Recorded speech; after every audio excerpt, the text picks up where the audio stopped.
viver a fé de meu Jesus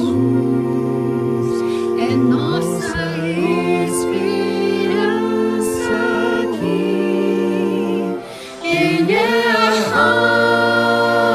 rocha e fortaleza, a Deus por isso graças dou. O seu amor é sem igual, concede a fé para vencer, justiça eterna que nos livra e nos concede renascer,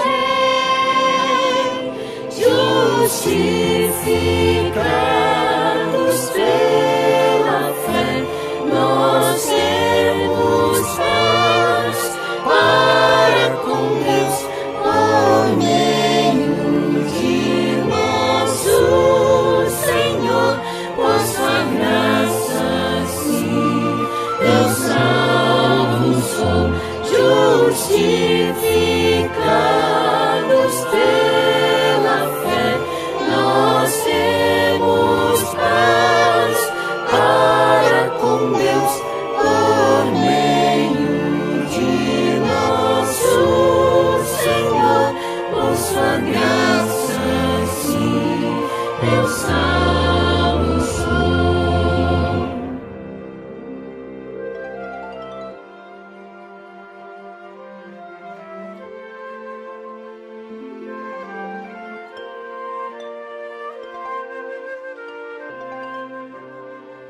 Viver a vida de Jesus é a promessa que Ele fez. Ele é a rocha e fortaleza, a Deus por isso graças dou. O seu amor é concede a fé para vencer, justiça eterna que nos livra e nos concede seu poder,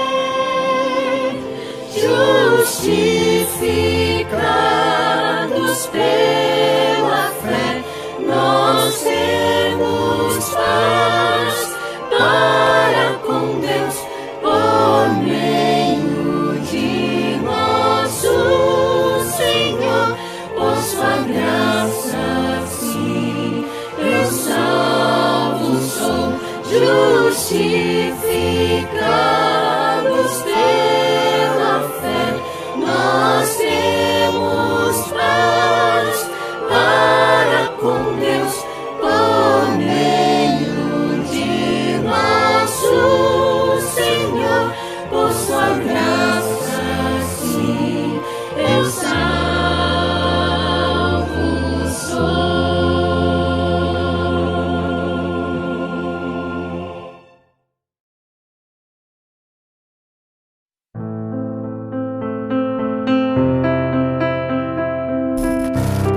Bilhões de dólares gastos com recursos eletrônicos e gráficos nunca iluminarão a Terra com a glória de Deus.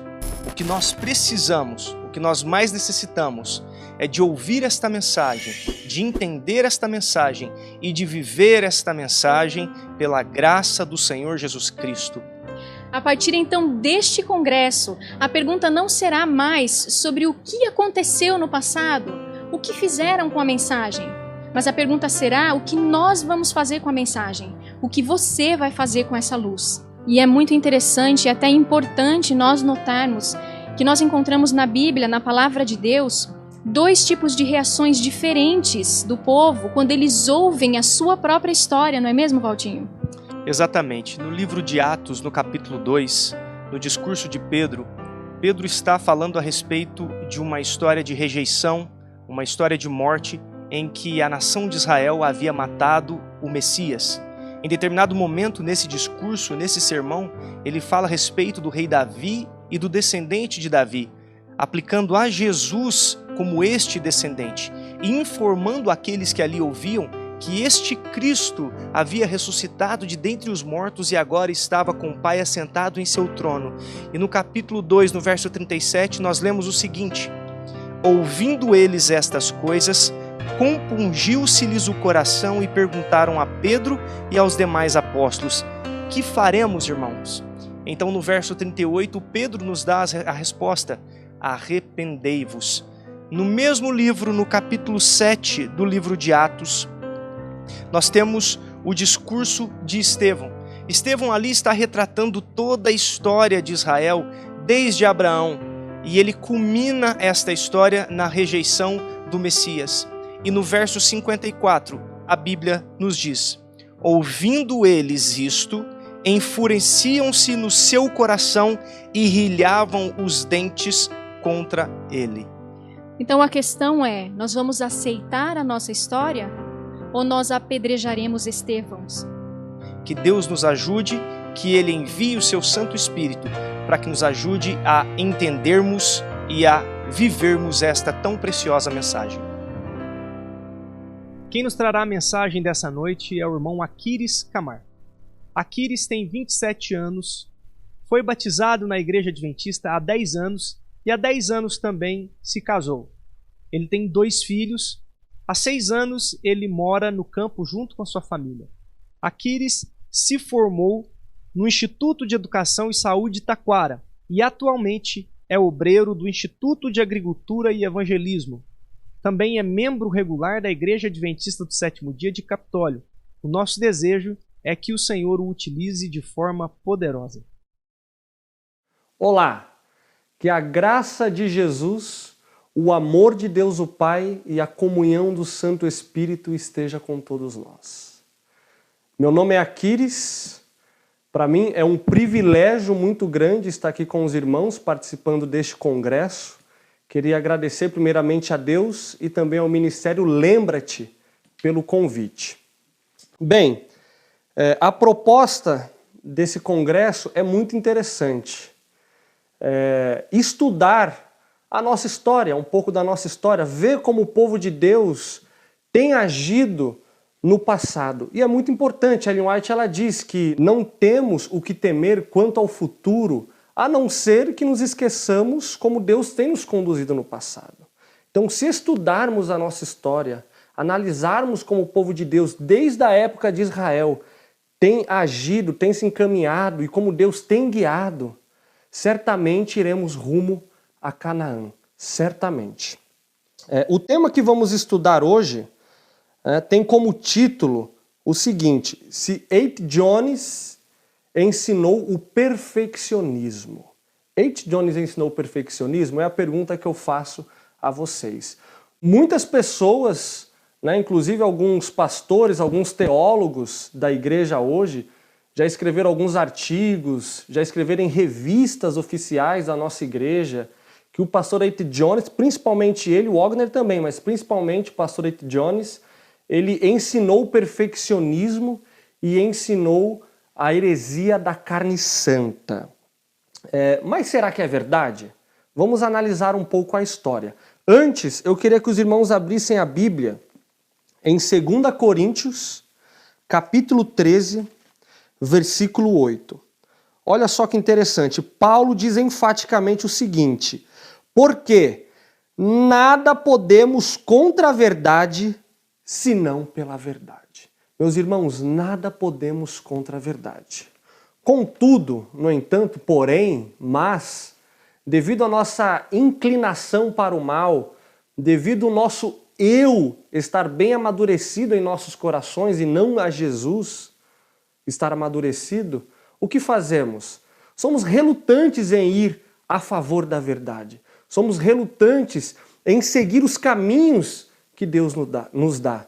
Então, o que acontece? Nós temos dificuldades de seguir o que está escrito em 2 Coríntios 13, versículo 8. Então, nós vamos contra a verdade. E há várias maneiras de ir contra a verdade.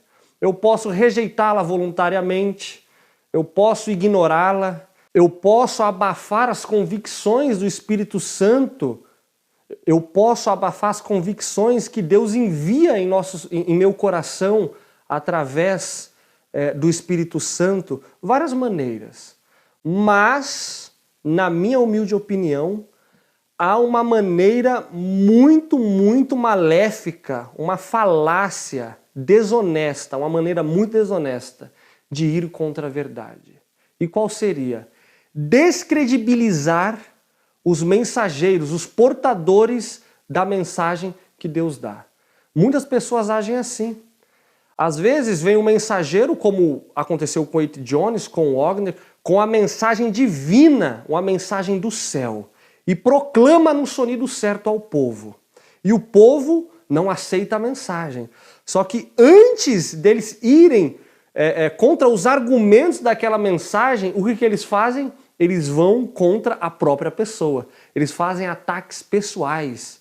Eles falam contra a pessoa, eles falam mal do caráter da pessoa, questionam o comportamento dela. E não foi diferente com os portadores da mensagem de 1888. Ed Jones e Wagner, desde aquela época, sofreram ataques pessoais e ainda hoje sofrem muitos ataques pessoais, muitos. A estratégia é muito falaciosa. Primeiro, eles descredibilizam o mensageiro. Eles tentam colocar o mensageiro diante do público numa situação bem complicada. Aí depois que o público começa a olhar o mensageiro com certo preconceito, aí eles começam a mostrar os argumentos da mensagem desses mensageiros de forma preconceituosa, de forma duvidosa. Aí as pessoas, quando olham o mensageiro, falam, eles foram assim, eles tiveram certos desequilíbrios, eles tiveram certos comportamentos estranhos, então eles já começam a descredibilizar automaticamente a mensagem. Eu queria mostrar para vocês alguns exemplos dessas difamações pessoais que se faziam e que hoje ainda se fazem contra os pregadores de 1888, principalmente Ed Jones e Wagner. Olha só essa citação aqui, está em Parósia, primeiro e segundo semestre de 2009. Diz o seguinte: Jones sempre teve tendências à autossuficiência e superioridade em relação às demais pessoas. E essa foi a principal causa de seu declínio espiritual. Olha só. Olha o que diz aqui, ó. Já em 1888, no ano em que teve a grande assembleia lá em Minneapolis, no ano em que eles trouxeram a mensagem que Ellen White, inspirada por Deus, disse: essa mensagem é divina. Já em 1888, ele teve sérios conflitos pessoais com Ray Smith e outros. A grande popularidade de Jones na década de 1890 contribuiu para o desenvolvimento de sua arrogância e extremismo religioso, teológico. Olha só que coisa terrível. Outra citação aqui diz o seguinte: as tendências extremistas de Jones, bem como sua natureza impetuosa e arrogante, sua pena frequentemente imersa na tinta cáustica da ironia e da crítica, o modo rude porque tratava as pessoas, são todas características bem avaliadas por George Knight em From 1888 to Apostasy, de 1888 à apostasia. Olha a outra também, Parósia, primeiro semestre de 2008, né, ali no capítulo Cristo e os Cristãos, página 61. Diz o seguinte: a apostasia de Jones e de Wagner nada tem a ver com o plano divino, como de pessoa alguma. Por um lado, considerando-se a vida destes dois personagens da perspectiva do início da carreira deles, poderia parecer incompreensível que eles tenham, afinal, se desviado da fé. Por outro lado, contudo, para quem está familiarizado com as histórias deles, seus triunfos e tragédias, considerando-se as tendências de suas vidas, o orgulho, a arrogância, o autoritarismo, personalidade agressiva, a dificuldade em pedir conselho ou ouvi-los, a disposição para extremismo, particularmente de Jones, especialmente os últimos capítulos de sua história pessoal de Jones e Wagner. Não é, afinal, uma grande surpresa a apostasia deles. O maior legado de Jones a seus herdeiros modernos foi sua imbatível teimosia. Meus irmãos, essa citação aqui para mim é extremamente terrível. Porque todas, mas essa aqui em especial. Porque que legado que esses dois personagens, A.T. Jones e Wagner, deixou para o povo de Deus. É um legado assim incalculável, imensurável. E os autores aqui disseram que o único legado e mais importante que foi legado a nós, né, aos seus seguidores, os seus admiradores modernos, né, que seguem as suas mensagens, foi sua imbatível teimosia. Eles descartaram por completo aqui todo o benefício teológico, todo o benefício que eles trouxeram para a verdade do povo de Deus aqui. E eles só enfatizam a teimosia, enfatizam os erros, enfatizam tudo. Eles não vão contra a mensagem aqui nesse caso, né, e começam a ir contra o mensageiro. Só que vamos supor, se eu não conheço a mensagem e muito menos o mensageiro, e você me traz notícias primeiro do mensageiro, fala, ó, o Aquiles, você sabe o que o Aquiles tem pregado? Ah, não sei. Mas antes de falar o que o Aquiles tem pregado, o Aquiles é assim, o Aquiles é extremista, o Aquiles ele é impetuoso, o Aquiles ele é teimoso, então você já começa a imaginar que tipo de mensagem o Aquiles vai trazer. Então, meus irmãos, é um desserviço muito, muito grande o que esses teólogos e pastores atuais têm feito. Outra citação diz assim, que Jones e Wagner endossaram o problemático livro The Living Temple de Kellogg é evidente no prefácio do volume, onde eles aparecem como Approving Readings. Isso está em Parousia, primeiro semestre de 2008, página 73. Então agora já começa a falar, olha, vamos ter cuidado, porque Jones e Wagner, além de todo esse temperamento complicado, eles também endossaram Kellogg, né? Kellogg trouxe aí uma apostasia muito grande na igreja, né? Trouxe muitos problemas e eles estavam do lado de Kellogg, então tenham cuidado, né? E por último aqui, eu queria ler uma citação, vai falar aqui sobre Wagner, diz assim, em consequência do seu relacionamento com a senhora Edith Adams, iniciado enquanto Wagner estava na Inglaterra e continuado posteriormente em Battle Creek, sua esposa solicitou o divórcio alegando adultério. Então, até tentar insinuar que esse servo de Deus adulterou naquela época, eles o fizeram aqui. Né? Então, é uma falácia, é uma coisa assim terrível. Então, meus irmãos, a primeira impressão é a quem fica. Né? Ao saber a índole de uma pessoa, nós já somos tendenciosos a imaginar o restante.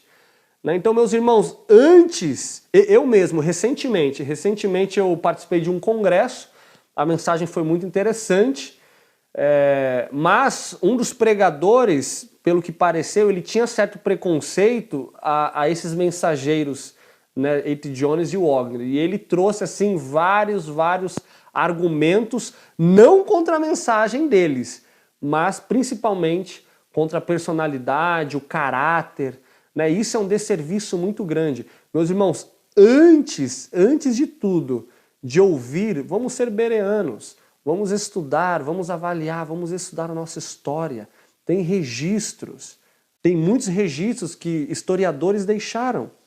É verdade que A.T. Jones, posteriormente, ele se afastou da igreja, tá? Mas o próprio George Knight, que eu discordo dele em várias coisas, teologicamente falando, ele é um pastor bem liberal, mas mesmo assim ele sendo liberal, ele fez uma biografia de A.T. Jones e ele diz que A.T. Jones não se afastou da fé. Né? A.T. Jones ele se afastou da administração da igreja, né, e não da fé em si. E por conta disso que ele se afastou da igreja, muitos pregadores e muitos adventistas hoje questionam muito se a mensagem dele ainda é válida.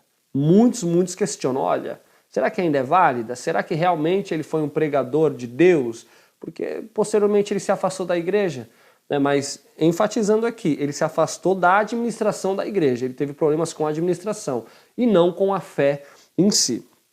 Mas mesmo assim, vamos supor que A.T. Jones tenha se afastado da fé, tenha se apostatado, né? Existem relatos que o Wagner realmente saiu da fé, né? Mas vamos supor que os dois viraram hereges de fato. Mesmo assim, isso não é desculpa para rejeitar aquela mensagem. Ellen White, ela escreveu na carta 24 de 1892 o seguinte, ela faz aqui uma diferença muito importante entre o mensageiro e entre a mensagem.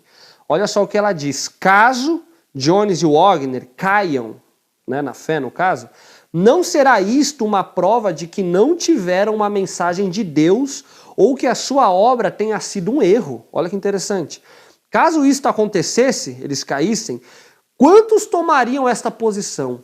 Caindo no engano fatal, porque não são guiados pelo Espírito de Deus. Eles andam na cegueira dos judeus. Sei que muitos tomariam exatamente essa posição se um destes homens caísse. Então, meus irmãos, ela deixa aqui claro que se o Wagner, se A.T. Jones, posteriormente se apostatassem, isso não quer dizer que a mensagem que eles trouxeram a partir de 1888 seria uma heresia, seria uma mentira, tá? Isso é um engano. Então, enfim, nós já vimos aqui as acusações feitas contra a pessoa, contra a personalidade, o caráter de A.T. Jones, mais especificamente, e de Wagner. Nós vimos aqui que muitos são contra, mas Ellen White fez uma diferença muito grande entre mensagem e mensageiro. Agora, o que dizer das críticas quanto à mensagem deles? Porque as críticas não param apenas na personalidade desses pregadores, né? Muitas críticas existem contra a mensagem, né? E é até o título da mensagem de hoje, do nosso estudo.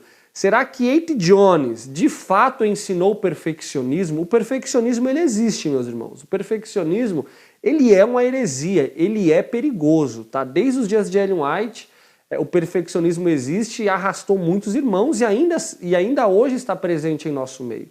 Mas será que A.T. Jones ensinou a carne santa? Ensinou o perfeccionismo? Na revista Adventista, né, na Adventist Review, de 6 de agosto de 1981, tem um registro muito interessante, que diz o seguinte: parece haver paralelos impressionantes entre a experiência do povo de Deus por volta de 1888 e nosso próprio tempo. Por exemplo, Wagner e Jones foram usados pelo Senhor em 1888, mas já em 1889, os sermões de Jones começavam a mostrar uma inclinação na direção do engano da carne santa. Será, meus irmãos? Já em 1889, poucos meses depois de Deus ter mostrado uma mensagem clara, uma mensagem muito importante, né, que precedia, que é para preceder a volta de Cristo, essa mensagem. A mensagem do terceiro anjo. Ellen White, por vezes, pelo menos eu conheço umas 3, 4 citações que Ellen White diz claramente que a mensagem dada por esses pregadores em 1888 é a mensagem do terceiro anjo. E essa é a nossa missão, de proclamar a terceira mensagem angélica. Será que logo após, poucos meses depois, eles já caíram no engano da carne santa? Será? Mas vocês conhecem o que é carne santa? Antes de nós entrarmos mais profundamente nesse assunto, nós deveríamos saber pelo menos o que é carne santa, pelo menos o que é perfeccionismo. Tá? A carne santa, ela teve início ali em 1899, 1900, tá? De 13 a 23 de setembro de 1900, aconteceu uma campal em Munice, Indiana. E o pastor Stephen Haskell, que foi um pastor muito proeminente, mais um outro pastor, eles foram enviados pela Associação Geral a essa campal, porque já era do conhecimento da Associação Geral que doutrinas estranhas estavam acontecendo ali na Associação de Indiana. Então ali haveria essa campal, Stephen Haskell foi enviado para averiguar de perto o que estava acontecendo ali. Ao chegar ali, ele ficou extasiado, ele ficou assim horrorizado com o movimento que aquela associação, com o endosso e com o aval do presidente da associação local. Estava acontecendo aquele movimento. Então ele foi averiguar e ele ficou ali extasiado. Assim que ele retornou para Battle Creek, ele já avisou ali os seus companheiros ali da associação geral e imediatamente ele escreveu uma carta a Ellen White para descrever o que estava acontecendo ali, para descrever o que era a carne santa, que tipo de doutrina era aquela. E é uma carta datada de 25 de setembro de 1900. Isso aqui, meus irmãos, é uma fonte primária, tá? Stephen Haskell ouviu e viu ali com seus próprios olhos o que estava acontecendo ali na Associação de Indiana e o que ocorreu naquela campal. E olha só o que Stephen Haskell escreveu a Ellen White, um trecho aqui da carta, porque ali aconteceram muitas coisas. Ele escreveu sobre a música, né, bateria, agitação, histeria, mas também ele descreveu o tipo de doutrina que eles criam, que foi denominado como carne santa. Ele diz assim: quando declaramos crer que Cristo nasceu em humanidade caída, eles imaginavam que críamos que Cristo pecou. Então Stephen Haskell já começa a falar isso para ele. A gente falou, ó, quando nós falamos que cremos que Jesus veio com a decaída humanidade, natureza humana decaída, eles imaginavam que nós estávamos acusando Cristo de um pecador. Apesar de havermos declarado nossa posição de maneira tão clara que parecia não haver quem pudesse interpretá-la mal. O argumento teológico dele sobre este aspecto em específico parece ser este: creem que Cristo tomou a natureza de Adão antes da queda, revestiu-se assim da humanidade conforme ela era no Jardim do Éden, e portanto a humanidade era santa, e esta era a humanidade que Cristo possuía. E agora dizem eles: chegou para nós o tempo determinado para nos tornarmos santos naquele sentido, e depois de termos a fé para a transladação, e nunca mais morreremos. Olha só que doutrina mais esquisita. Eles criam que Jesus possuía a natureza humana antes de Adão, então eles reivindicavam esse mesmo estado, e eles falavam, agora nós vamos ter uma fé da transladação. Ellen White, assim que recebeu essa carta, ela leu e logo em seguida já respondeu. No dia 10 de outubro de 1900 ela respondeu. A carta 132. E ela diz assim, ó: em janeiro último, o Senhor me mostrou que teorias e métodos errôneos seriam introduzidos em nossas reuniões campais. A mensagem do terceiro anjo deve ser mantida livre das invenções baratas e miseráveis das teorias humanas preparadas pelo pai da mentira e mascaradas como a brilhante serpente usada por Satanás como meio de enganar nossos primeiros pais. Então Ellen White aqui ela foi clara, ela já falou, ó, essas teorias, essas doutrinas que eles têm ensinado ali em Indiana são teorias baratas, são métodos errôneos, que são invenções que vieram lá do pai da mentira, do próprio Satanás. Então, meus irmãos, isso que é perfeccionismo, tá?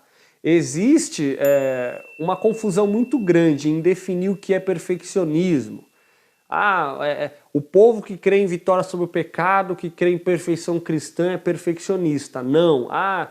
Já me acusaram, uma vez eu conversei com uma pessoa e ele insistia que eu cria na carne santa. Eu falei, meu irmão, você sabe o que é carne santa? Aí eu falei algumas coisas com ele, aí ele meio que ignorou e tal, mas isso que é carne santa, meus irmãos, isso que é perfeccionismo, tá? Isso é o perfeccionismo original, a carne santa original. É crer que Cristo veio com a natureza de Adão antes da queda, tá? E como Jesus é o meu modelo, porque Ellen White tem dezenas, se não centenas de citações que afirma isso, que Jesus é o meu modelo, então, já que ele é meu modelo e ele tem a carne santa, principalmente ali eles advogavam que principalmente na experiência do Getsemane, que Jesus ele conseguiu esse estado de carne santa.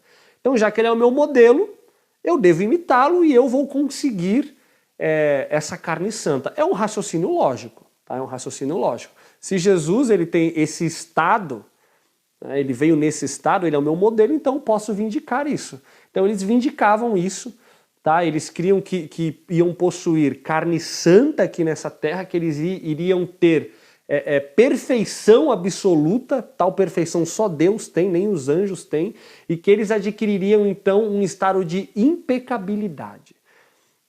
Tá? Eu sugiro que os irmãos, eu não lembro o capítulo, mas em Mensagens Escolhidas, volume 2, se eu não me engano, tem um capítulo ali que vai mostrar todo o argumento de Ellen White, que foi dado ali na Assembleia da Associação Geral de 1901, tá, contra a carne santa. E ela vai falar ali coisas bem interessantes contra o perfeccionismo.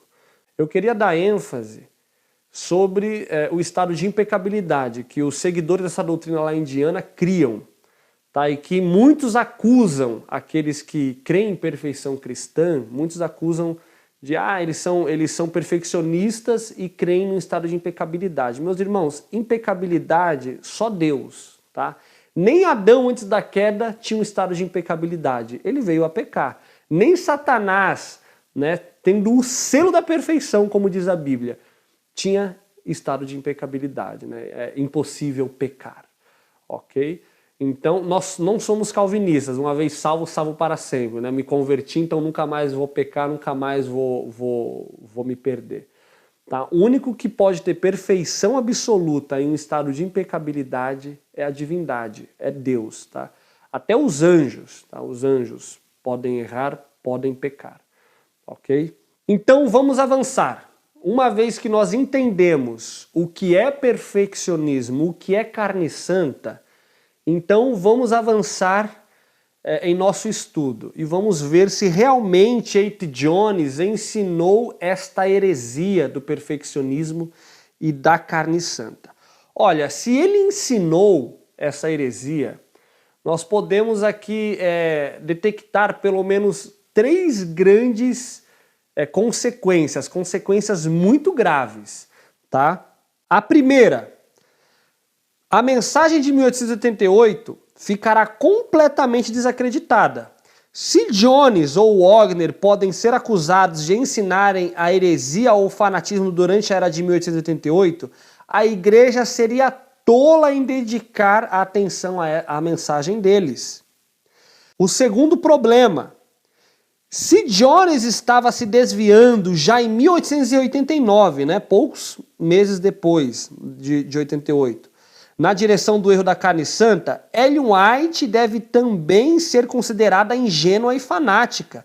Durante sua longa e destacada carreira, ela nunca em tempo algum ofereceu endosso a alguém tão repetida e entusiasticamente como fez com a mensagem e trabalhos de Jones de 1888 até 1896. Esse segundo ponto aqui, ele é bem grave, porque Ellen White enfaticamente endossou as mensagens de Jones. Né? De 88 a 96, ela vez pós vez, né, escreveu ali endossando os sermões. Ela inclusive fez turnês, não só com o Jones, mas com o Wagner também, pregando essa mensagem. Não foi só em 88. Então, se já em 89 ele se inclinou ao fanatismo do perfeccionismo, então Ellen White estava com algum problema ali. O terceiro ponto grave é o seguinte: a única mensagem que Ellen White sempre identificou como um genuíno começo do dom do Espírito Santo na chuva serôdia e do alto clamor é a dos mensageiros de 88. Se esta quase imediatamente moveu-se no rumo do fanatismo da carne santa, como podemos confiar em qualquer mensagem semelhante que o Espírito Santo possa inspirar no futuro? Então também é um ponto a raciocinar.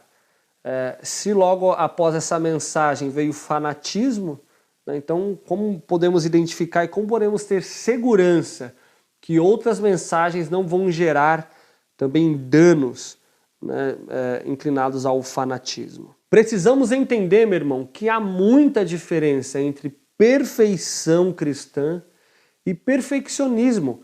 Meu irmão, perfeição cristã nada mais é do que Cristo te dá o poder, né, através da graça, para você viver a lei, para você vindicar o caráter dele. Isso é perfeição cristã, que não tem nada a ver com perfeccionismo. Olha o que Ellen White diz aqui na Review and Herald de 15 de março de 1906. Cristo veio à Terra e viveu uma vida de perfeita obediência. Isso é inquestionável. Para quê? Para que os homens e mulheres, por meio de sua graça, pudessem viver vidas de perfeita obediência. Isso é necessário para a salvação. Tá, meus irmãos? Isso é necessário para a salvação, né, como diz essa citação. E também aqui, se a gente abrir em Hebreus, diz praticamente a mesma coisa, Hebreus 12, 14 diz: segui a paz com todos e a santificação, sem a qual ninguém verá a Deus. Tá? Outra citação de Ellen White, Sign of the Times, dia de 24 de fevereiro de 1898, diz o seguinte: ele, Jesus, não veio salvar o homem no pecado, mas do pecado. E todos que sentem a necessidade de um Salvador e vão até ele, crendo em seu poder, obterão a vitória sobre o pecado. Isso é perfeição cristã. A mensagem de 88 tinha essa mensagem também embutida dentro. Perfeição cristã, a graça de Cristo nos imbuindo, nos enchendo, para que assim possamos viver vidas como Jesus viveu, o nosso exemplo. Então isso é perfeição cristã. Já o perfeccionismo é isso que já vimos anteriormente. Crer através da força do braço, que podemos ser perfeitos absolutamente, uma coisa que só Deus é, só Deus pode ser, aqui nesta terra. Vindicar um estado de impecabilidade, né? Crer que podemos ter carne santa aqui. Tá? Isso é perfeccionismo. O próprio Jones, ele fez alusão a essa problemática da carne santa em 1899. Tá? E ele escreveu um artigo intitulado A Carne Pecaminosa. E neste artigo ele escreveu algumas coisas, né, que vão explicar bem a perfeição cristã e o perfeccionismo. Eu queria ler com vocês este artigo, uma parte dele, né, que foi registrado na Review and Herald do dia 18 de abril de 1889. O título Carne Pecaminosa. Isso é Jones escrevendo. Será que realmente ele ensinou a carne santa? Olha só o que ele vai escrever. Há um sério e muito preocupante erro mantido por muitas pessoas. Esse erro consiste em pensar que quando se convertem, sua velha natureza pecaminosa é eliminada. Em outras palavras, cometem o erro de pensar que estão livres da carne por ela ter sido retirada completamente delas. Então, quando descobrem que a coisa não é assim, quando verificam que ainda estão com a mesma velha carne, com suas inclinações, seus bloqueios e seduções, veem que não estão preparados para isso e se desanimam. Ficam pensando que nunca se converteram afinal. A conversão não reveste de nova carne o velho espírito, mas um novo espírito é posto na velha carne. Ela não se propõe a cobrir a velha mente com a nova carne, mas uma nova mente posta na velha carne. Livramento e vitória não são obtidos porque a natureza humana foi retirada, mas pelo recebimento da divina natureza para subjugar a humana e ter domínio sobre ela. A Escritura não diz: transformem-se pela renovação da vossa carne, mas diz: transformem-se pela renovação da vossa mente. Romanos 12, 2. Seremos transladados pela renovação de nossa carne, mas devemos ser transformados pela renovação das nossas mentes. Um artigo bem interessante. Ele deixa muito claro aqui que o perfeccionismo e a carne santa é um erro, e ele não apoiava. Tanto Jones quanto Wagner, eles foram contra a doutrina da carne santa. Além do artigo que nós lemos anteriormente aqui, que é de 18 de abril de 1899, tá? De 11 de dezembro de 1900 até dia 29 de janeiro de 1901, né, eles publicaram uma série de artigos que se opunham a essa heresia. O líder do fanatismo em Indiana, o pastor Donald, publicou um artigo no Indiana Reporter opondo-se a Jones, indicando que ele entendeu os artigos como uma refutação de seu ensino. Wagner também se opôs à doutrina da carne santa em sermões proferidos na Assembleia da Associação Geral de 1901. Então, meus irmãos, basta estudar nossa história. Tá? Fica muito claro que tanto Jones quanto Wagner nunca ensinaram perfeccionismo, nunca ensinaram a carne santa e muito pelo contrário, eles foram enfaticamente contra. Tá? E enfatizando aqui, se eles declinaram ao fanatismo poucos meses depois da Assembleia de 88, então, consequentemente, Ellen White também era uma fanática e uma perfeccionista. Tá? Eu queria ler aqui uma citação de Ellen White, que está na carta O19 de 1892. Diz o seguinte: tenho profunda angústia de coração porque vi quão prontamente uma palavra ou ação do pastor Jones ou do pastor Wagner é criticada. Então, meus irmãos, é triste. A própria Ellen White, ela deixou registrado que ela ficava profundamente triste, deprimida, ao ver como esses dois mensageiros de Deus eram descredibilizados, sofriam ataques pessoais e também ataques em sua mensagem. Não é diferentemente hoje, meus irmãos. Então vamos estudar a história, vamos nos apegar no que está escrito, ao testemunho e à lei. Senão não veremos a alva e não vamos conseguir prosseguir rumo a Canaã. Meus irmãos, espero que tenha ficado claro esse estudo. Espero que os irmãos tenham entendido que o pastor Jones e o pastor Wagner, eles nunca ensinaram a heresia da carne santa. Eles foram completamente contra esse ensinamento. Tá? Eu motivo os irmãos a assistirem desde a primeira palestra até a última. Assistam, reassistam, estudem a história para que não possamos cometer os erros do passado. Então eu queria convidar os irmãos a encerrar comigo com uma oração. Então oremos.